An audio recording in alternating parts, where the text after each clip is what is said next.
আজকে আমি তোমাদের সাথে আলোচনা করব খুব একটি গুরুত্বপূর্ণ টপিক নিয়ে।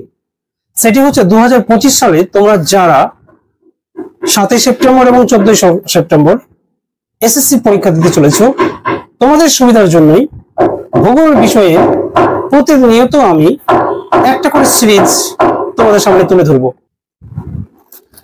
কোশ্চেন নাম্বার 21, যে অবস্থায় সমষ্ণ ও সমচাপ রেখা একে অপরকে ছেদ করে অবস্থান করে তাকে কি বলে? দেখো, অপশন এ বায়ুপুঞ্জ, option B baroclinic, option C সমষ্ণ ও সমচাপ রেখা, অপশন ডি ব্যারোট্রফিক। এটির উত্তর হবে option B baroclinic. Next question, অর্থাৎ কোশ্চেন নাম্বার 22, মৃত্তিকার এ ও বি এই যে দুটো স্তর রয়েছে, এই দুটো স্তরকে একত্রে কি বলে? Option A catena, option D pod, option C পরীক্ষা, অপশন ডি সোলাম। তার উত্তরটি কি হবে? উত্তরটি হবে option D solum. Question number 23, মৃত্তিকা পরিলেখের ধারণা সর্বপ্রথম কে দিয়েছেন? Option A Dokuchaev, option B Milne, option B Odum, option D Hilgard. এটির উত্তর হয়ে যাবে option A Dokuchaev.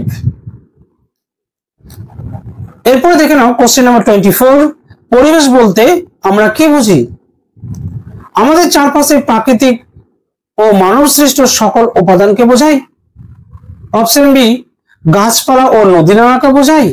Option C শুধুমাত্র মানব সৃষ্ট উপাদানকে বোঝায়। অপশন ডি কেবলমাত্র প্রকৃতি দ্বারা সৃষ্ট উপাদানকে বোঝায়। তাহলে এটির উত্তর কি হচ্ছে?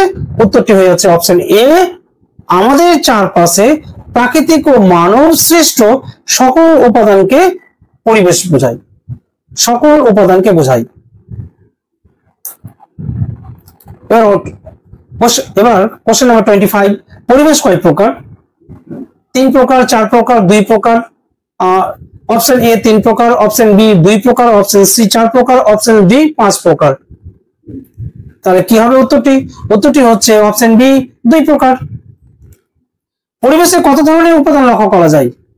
দেখো, নেক্সট কোশ্চেন নাম্বার 26, পরিবেশে কত ধরনের উপাদান লক্ষ্য করা যায়?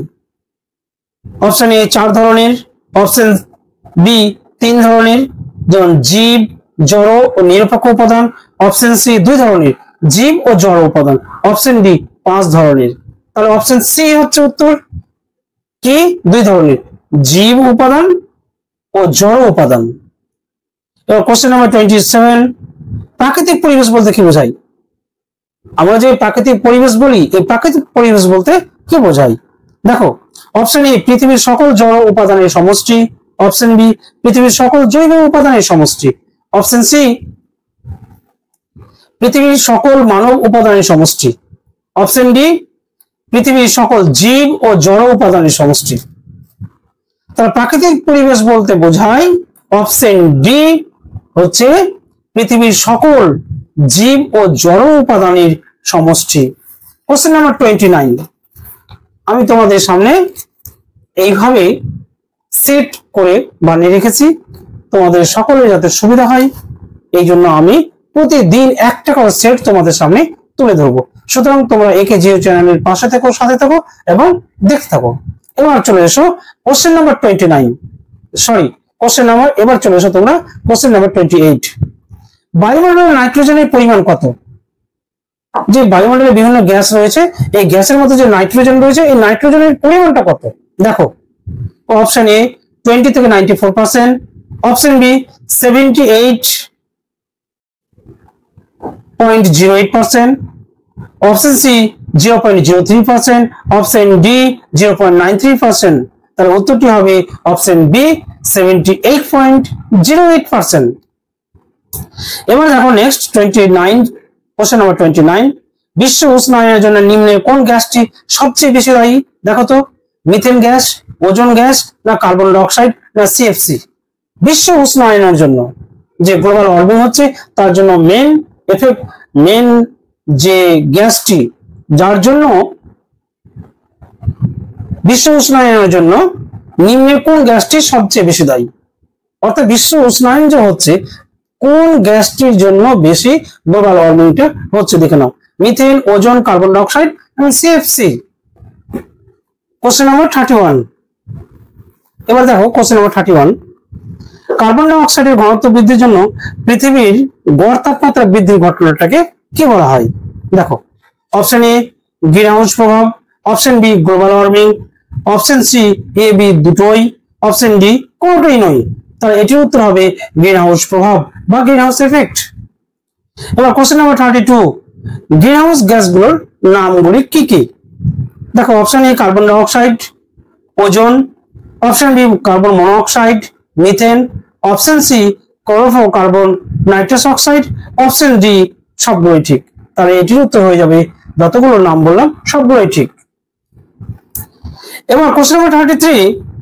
কত সালে inter governmental panel on climate change গঠিত হয়? 1998 সালে, 1988 সালে, অপশন সি 1997 সালে, অপশন ডি 1987 সালে। তাহলে অপশন বি, উত্তরটি হচ্ছে অপশন বি 1988 সালে। এবার কোশ্চেন নাম্বার 34। রেফ্রিজারেটর থেকে কোন গ্যাস বের হয়? Option A CH2, option B SO2, option C CO2, option D CFC। এটার অ্যান্সার হয়ে যাবে অপশন ডি CFC। আর কোশ্চেন নাম্বার 35। কত সালে ভারতের নীলগিরি পর্বতে ঢালে কফি চাষ শুরু হয়? দেখো, অপশন এ 1949 সালে, 1939 সালে, 1929 সালে, 1959 সালে। তাহলে কি হবে? অপশন বি 1839 সালে। উত্তরটি হবে 1839 সালে। এবার কোশ্চেন নাম্বার 36। উড়িষ্যায় স্থানান্তর কৃষিকে কি বলা হয়? Question number 36। উড়িষ্যায় স্থানান্তর কৃষি কি নামে পরিচিত? দেখো, অপশন এ কামান, তিঙ্গা, অপশন বি দাভি, অপশন সি ইন্টারকালচার, আর অপশন ডি এ এবং বি দুটোই, অর্থাৎ কামান, তিঙ্গা ও দাভি, এই তিনটি নামে পরিচিত। Question number 39।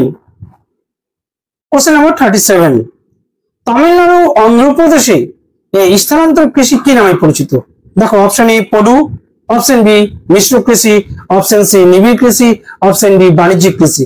তাহলে কি হবে উত্তর? উত্তরটি হবে অপশন এ পডু।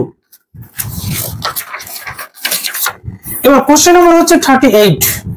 কেরলের স্থানান্তর কৃষি কি নামে পরিচিত? দেখো, অপশন এ নিবিড় কৃষি, অপশন বি ওনাম, অপশন সি বাণিজ্যিক কৃষি, অপশন ডি ব্যাপক কৃষি। উত্তরটি হবে অপশন বি ওনাম। Question number 40। Question number 39। ঝাড়খণ্ডের স্থানান্তর কৃষি কি নামে পরিচিত? দেখো, অপশন এ সমাজতান্ত্রিক কৃষি, অপশন বি মিশ্র কৃষি, option C Kurua, option D ব্যক্তিগত কৃষি। তো এটির উত্তর হচ্ছে অপশন সি কুরুয়া।